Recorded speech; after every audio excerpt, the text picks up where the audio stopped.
Hey everyone, so I'm going through this book, Emotional Intelligence, on audiobook, and it is very, very interesting.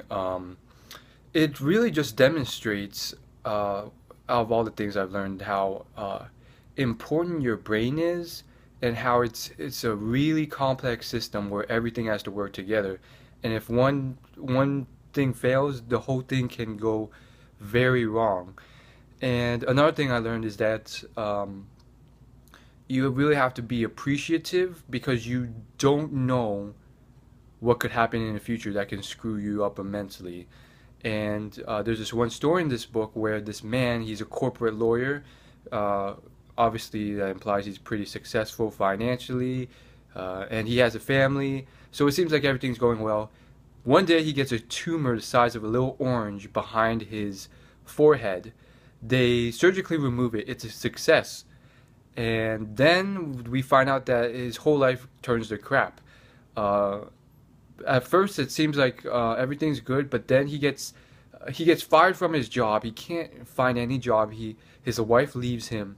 He has to live on his brother's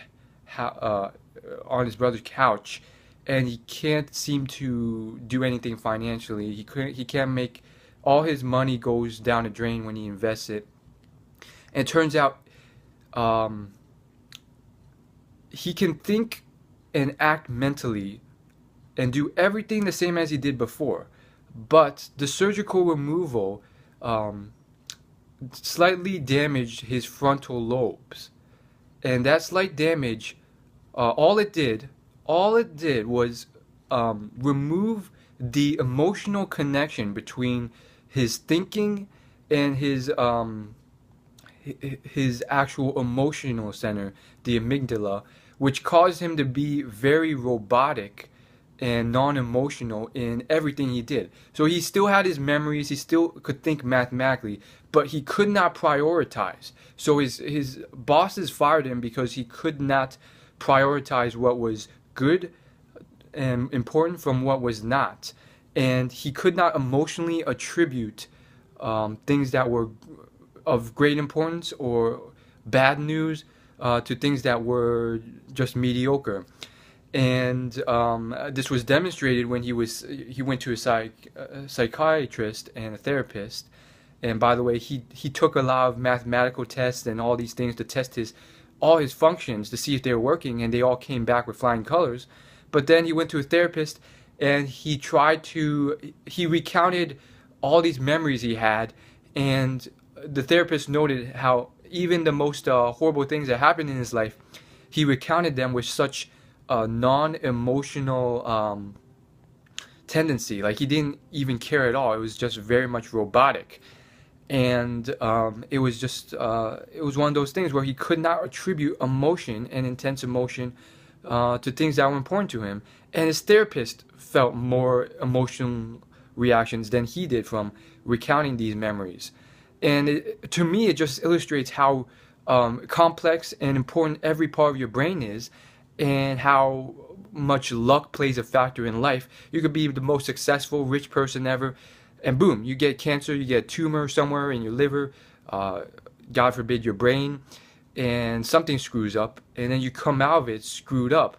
And there are plenty of instances in life where people have these sort of illnesses, maybe not a tumor or cancer, but maybe seizures, and they're forced to cut like a certain connection in their brain, do a lobotomy, and that will prevent the cancers. But because of that, you lose another side of you, like the emotional side.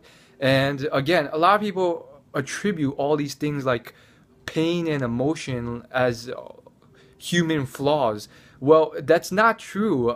As I've learned through this book, all of these things actually have very much benefits.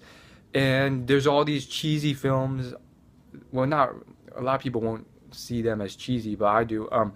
These cheesy films that are coming out each year that sometimes they're sci-fi, and they're like, oh, the human race we are different from these invading non-emotional aliens because we have emotions and love and all these feelings that make us so much better than everyone.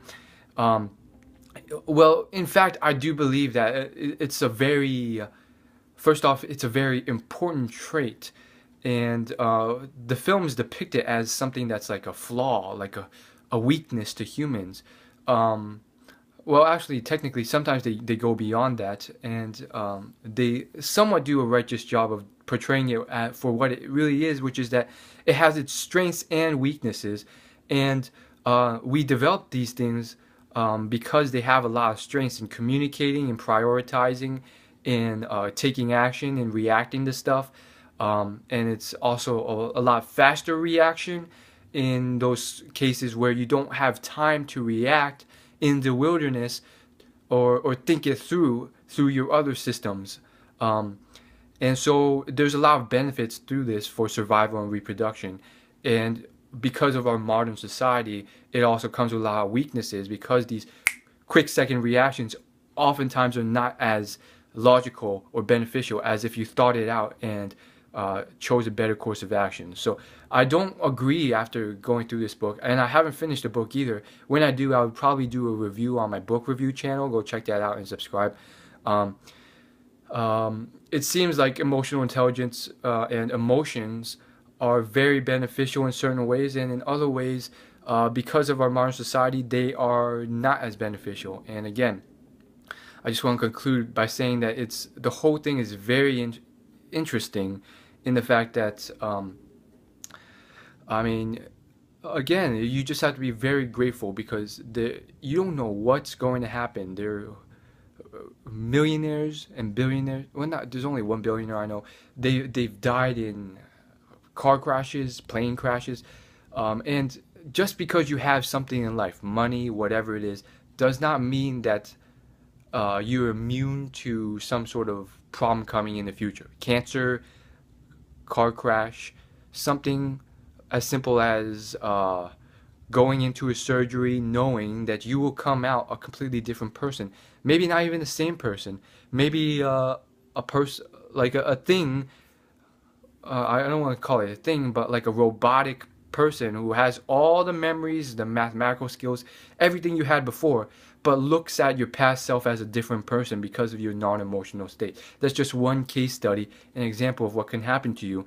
And that sort of demonstrates how you can, like, your whole brain system works together, and just one change can change you dramatically, which is scary in effect. Like, you can come out a lot better at prioritizing things with a switch of your brain, but obviously it doesn't work that way. We're not smart enough to do that. But more likely, we're going to, at this time and age, we're probably going to come out very different from something like a lobotomy or smack to the brain. I've talked about in other videos. There's a documentary of a man who he hits his head and then he comes out a completely different person, and he doesn't attribute himself to his past self, and he doesn't remember stuff about his past self. And sometimes he does, and he's like, I was a completely different person. That's not me anymore. That guy drank and went to bars all the time, and that's all he cared about. Now I'm very, very much more artistic, and I care about all this stuff, and I don't know why, but that's what happened after my brain was hit. So again, it gets into that weird, eerie zone where it's like, do we really have free will? Are we really choosing the stuff we do because of free will, or is it all just what our brain and genetics want us to do? And in effect, it is kind of like this, because when you think about it, it's like a lot of people, they go through life wanting very few simple things: money, fame, women. That's all in our genetics. It's survival and reproduction. And then it all comes down to, okay, so it's like, does that mean that all your actions throughout life were technically predetermined? And it gets very interesting. And then, there's people who, as illustrated with these psychological case studies and scientific case studies, boom, they break free from, or they don't really break free, but they hit some sort of thing where it affects their brain, and now they're doing something completely different, and they're acting completely different, or they're a completely different person, and it's all because of brain chemistry, which is a scary thought. As always, like, favorite, comment, subscribe. Thanks for watching.